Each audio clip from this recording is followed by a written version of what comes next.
ഇന്നലത്തെ നുണയായിരുന്നു പോയി. അതാണ് അതിനെ സംബന്ധിച്ച് പ്രതികരിക്കാറ്. ഓരോന്നും പറയാനില്ലായിരുന്നു. എല്ലാവർക്കും വ്യക്തമായിട്ട് ധാരണയുള്ളതാണ്, കണ്ടതാണ്.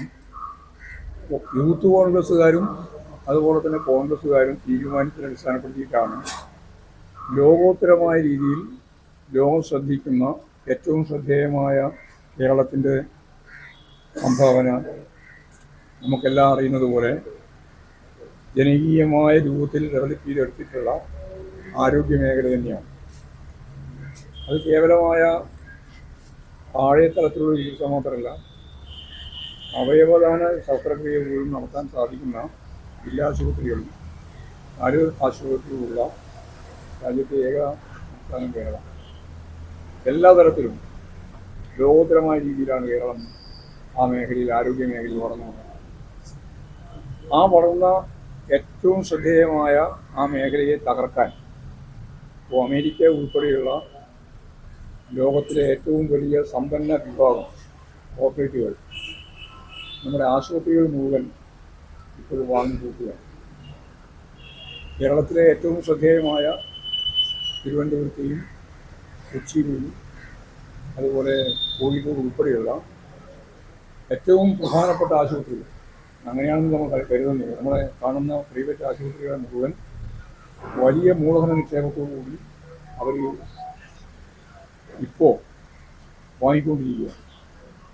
ഈ വാങ്ങുന്ന ലോബിക്ക് വേണ്ടിയിട്ടാണ് കേരളത്തിൽ ഒരു വലിയ വിഭാഗം ഗവൺമെൻറ് ആശുപത്രിക്കെതിരായിട്ടും ഗവൺമെൻറ് നടത്തിക്കൊണ്ടിരിക്കുന്ന ഏറ്റവും പ്രധാനപ്പെട്ട, ഞാൻ നേരത്തെ ചൂണ്ടിക്കാണിച്ചതുപോലെയുള്ള ഈ ജനകീയ ആരോഗ്യ മേഖലയിൽ നടത്തിക്കൊണ്ടിരിക്കുന്ന പ്രവർത്തനങ്ങളെയും ഉയർത്തി കാണിക്കുന്നതിന് വേണ്ടിയുള്ള ശ്രമം നടത്തിക്കൊണ്ടിരിക്കുന്നു. ഇതൊരു വലിയ സംവിധാനമാകുമ്പോൾ അവിടെ ഇവിടെയൊക്കെ ചില പ്രശ്നങ്ങളുണ്ടാവും. അതില്ലാന്നും നമ്മളാരും പറയുന്നില്ല. അതുണ്ടെങ്കിൽ പരിഹരിച്ച് ആവശ്യമായ നിലപാട് സ്വീകരിക്കുകയുള്ളൂ. അതിനെ കേന്ദ്രീകരിച്ച്, അതിനെ പർവ്വതീകരിച്ച് ഏറ്റവും വലിയ രീതിയിൽ അവതരിപ്പിക്കുകയും അതിൻ്റെ ഭാഗമായിട്ട് ഇവിടെ ആകെ അവതാളത്തിലാണ് എന്ന് വരുത്തിയിരിക്കുകയും ചെയ്യുന്നതിൻ്റെ പ്രധാനപ്പെട്ട കാര്യം കനകോലു സിദ്ധാന്തത്തെ അടിസ്ഥാനപ്പെടുത്തിയിട്ട് ഏറ്റവും ശ്രദ്ധേയമായത് എന്തിനാണോ അതിനെ നിഷേധിക്കുക എന്നുള്ളതാണ് UDF എടുത്തുകൊണ്ടിരിക്കുന്ന സമീപനം. അത് ജനങ്ങൾക്ക് തിരിച്ചറിയാനാവും. ജനങ്ങൾ ഫലപ്രദമായിട്ട് അത് മനസ്സിലാക്കുകയും ചെയ്യും. ഇപ്പോൾ നമുക്കറിയാം, വീണ ജോർജിൻ്റെ വീട് ആക്രമിച്ചു. വീടിന് നേരെ ആക്രമണം നടത്തി അവസാനം യൂത്ത് കോൺഗ്രസ്സുകാർ തന്നെ ഔദ്യോഗികമായിട്ട് യൂത്ത് കോൺഗ്രസ് റീത്ത് വെച്ചു. പല സ്ഥലത്തൊക്കെ റീത്തൊക്കെ രാത്രിയൊക്കെ ആരംഭിക്കും കൊണ്ടുവച്ച ചിത്രം കേരളത്തിൻ്റെ പല ഭാഗത്തും ഉണ്ടായിരുന്നു. അതിൽ ഔദ്യോഗികമായിട്ട് റീത്ത് വെച്ചു. ആ റീതി വെച്ച വിഭാഗം തന്നെയാണ് കണ്ണൂരിൽ ഔദ്യോഗിക പരിപാടി കഴിഞ്ഞ് തിരിച്ചു പോകുമ്പോൾ 3:15 ഇന്നലെ കടന്നാക്കുന്നത്. ഒളിഞ്ഞിരുന്നിട്ടാണ്.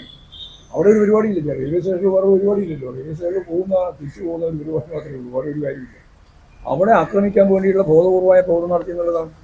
അങ്ങനെ ബോധപൂർവം കടന്നാക്രമണം നടത്തുകയാണ് ചെയ്തിട്ടുള്ളത് എന്നുള്ളത് പകൽ വെളിച്ചം പോലെ വ്യക്തമാക്കപ്പെട്ടപ്പോൾ നുണ പറഞ്ഞ് രക്ഷപ്പെടാമെന്നാണ് ഇപ്പോൾ UDF എല്ലാ സന്ദർഭത്തിലും നുണയാണ് പറഞ്ഞുകൊണ്ടിരിക്കുന്നത്. ഇപ്പോഴും പറഞ്ഞുകൊണ്ടിരിക്കുകയാണ്. ജീവൻസ സിദ്ധാന്തത്തിന്റെ അനുയായികളായിട്ട് VD സതീശനാണ് കേരളത്തിൽ ഇപ്പോഴും ഒന്നാം സ്ഥാനത്ത് നിൽക്കുന്നത്.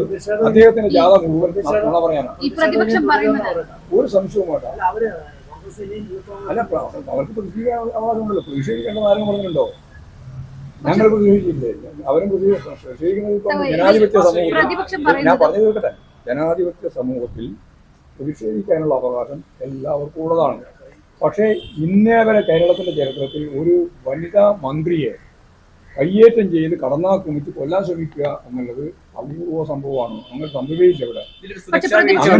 അങ്ങനെ ഒരു സംഭവം ഉള്ളപ്പോൾ സ്വാഭാവികമായിട്ടും ഫലപ്രദമായ രീതിയിലുള്ള ജനകീയ പ്രതിരോധം തീർത്തുകൊണ്ട് മാത്രമേ ഇതിനെ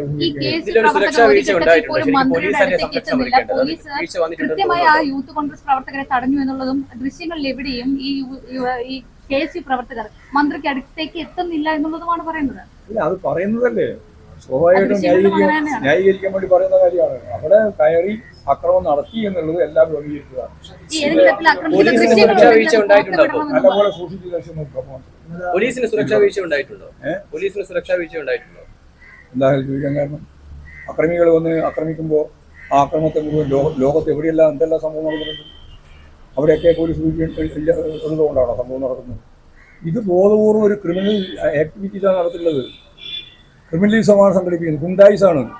ആ ഗുണ്ടായിസം നടത്തുന്ന ആളുകൾ അവിടെ നിന്ന് ഇവിടെ നിന്ന് ഒളിവിലിരുന്ന് കയറി വരികയാണ്. ഒന്നാമത്തെ വെച്ച് വന്നു, രണ്ടാമത്തെ വെച്ച് വന്നു. അങ്ങനെ 2 പേജായിട്ട് വർക്ക് ചെയ്തിട്ടുള്ളത്. അതിന്റെ ഭാഗമായിട്ടാണ് പ്രശ്നം ഉണ്ടായത്. ശരി, ആ പ്രശ്നം ഈ ഉണ്ടായിരുന്നുള്ള സത്യമാണ്. ആക്രമിക്കുന്നതിന്റെ പിന്നെ ആക്രമിക്കാൻ അത് അവിടെ പരിശോധിച്ചോട്ടെ. ഞാൻ ഈ CCTV നോക്കുന്നത് ദൃശ്യം- പുറത്ത് വിടണമെന്നുള്ളതാണ് അവർ ആവശ്യപ്പെടുന്നത്, വെല്ലുവിളിക്കുന്നത്. ഒരു വെല്ലുവിളി വിളിക്കാനില്ല. ദൃശ്യങ്ങൾ മറച്ചു വെക്കുന്നു എന്നുള്ളതാണ് CCTV ദൃശ്യങ്ങൾ. ദൃശ്യങ്ങൾ നമ്മളെന്തിനാ വരച്ചു വെക്കുന്നത്? എല്ലാവരും കണ്ടതാണല്ലോ. പകൽ വെളിച്ചം പോലെ ആക്രമിക്കുന്നതിന്റെ കാര്യം മുഴുവൻ ആളും കണ്ടതല്ലേ, മനസ്സിലാക്കിയല്ലേ? പക്ഷെ അതിൽ വ്യക്തതയില്ല ഇപ്പോഴും. മന്ത്രിയുടെ ഇപ്പോഴും വ്യക്തതയില്ല. നാടകമാണ് എന്നതടക്കമുള്ള ആരോപണങ്ങൾ നിങ്ങൾക്ക് വ്യക്തി ഉണ്ടാവില്ല. അത് ഞാനല്ലോ വ്യക്തി ഉണ്ടാക്കേണ്ടത്. അതവിടെ പരിശോധിക്കട്ടെ.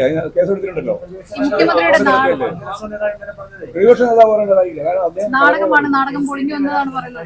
കളവ് മാത്രം പറയാൻ ജാഥ, നുണജാഥ എന്ന് ഞാൻ ആദ്യം പറഞ്ഞത് കൊണ്ടാണ്. കളവ് പറയാൻ വേണ്ടി ഒരു ജാഥ അത് ഇന്ന് പാലപ്പുഴയിലാണ്. ഇത് നിങ്ങൾ കുറേ കൂടി കാണാം. കളവ് കേട്ടുകൊണ്ടിരിക്കും. ഒറ്റ ദിവസം 9 കളവ് പറഞ്ഞാണ് ഈ പ്രതിപക്ഷ നേതാവ്.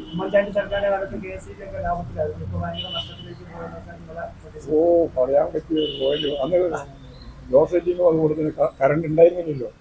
എന്താ പറയാതെ എന്താ പറയാതെ ഞാൻ നിങ്ങളല്ലേ ചോദിക്കുന്നത്. അതായത് 10 കൊല്ലം ഇടതുപക്ഷ ജനാധിപത്യ മുന്നണി ഗവൺമെന്റ് ഭരണം നടത്തിയ 10 വർഷക്കാലം എൻ്റെ വീട്ടിൽ കറണ്ടില്ലാതെ പോയി, അങ്ങനെ കറണ്ട് കട്ടായിരുന്നു, ലോഡ് ഷെഡിങ് ആയിരുന്നു എന്ന് ആരെങ്കിലും പറയുന്നുണ്ട്. 10 കൊല്ലം ഈ 20 വയസ്സുള്ള ഒരു ചെറുപ്പക്കാരനോട് ചോദിച്ചു നോക്കൂ. 10 കൊല്ലത്തിൻ്റെ അല്ലെങ്കിൽ 20 വേണ്ട, 30 വയസ്സിലുള്ളത്. കാരണം അപ്പോൾ 20 കൊല്ലത്തിൻ്റെ ഒരു ഓർമ്മ വേണമല്ലോ, 20 വരെയില്ല. അതിന് ശേഷമുള്ള 10 കൊല്ലക്കാലം എന്തായിരുന്നു ഇത്രയൊന്നും? കേരളത്തിൻ്റെ ചരിത്രത്തിൽ ഇതുപോലെ 10 വർഷക്കാലം ഇലക്ട്രിസിറ്റി കൈകാര്യം ചെയ്ത ഒരു അനുഭവം കേരളത്തിലെ ജനങ്ങളെ സംബന്ധിച്ചിടത്തോളം പറയില്ല.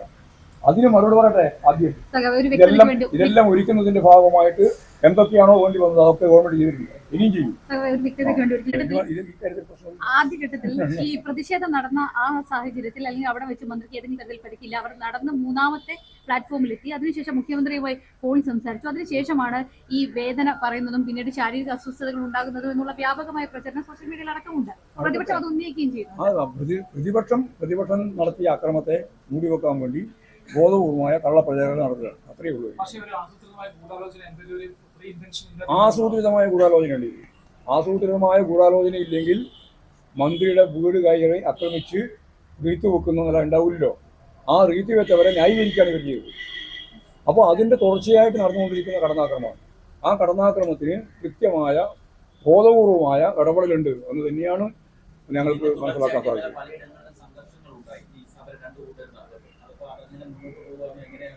അല്ല, സമാധാനപരമായ രീതിയിൽ ഞങ്ങൾ സംഘർഷം ഉണ്ടാക്കാൻ ഞങ്ങൾ ഉദ്ദേശിക്കുന്നില്ല.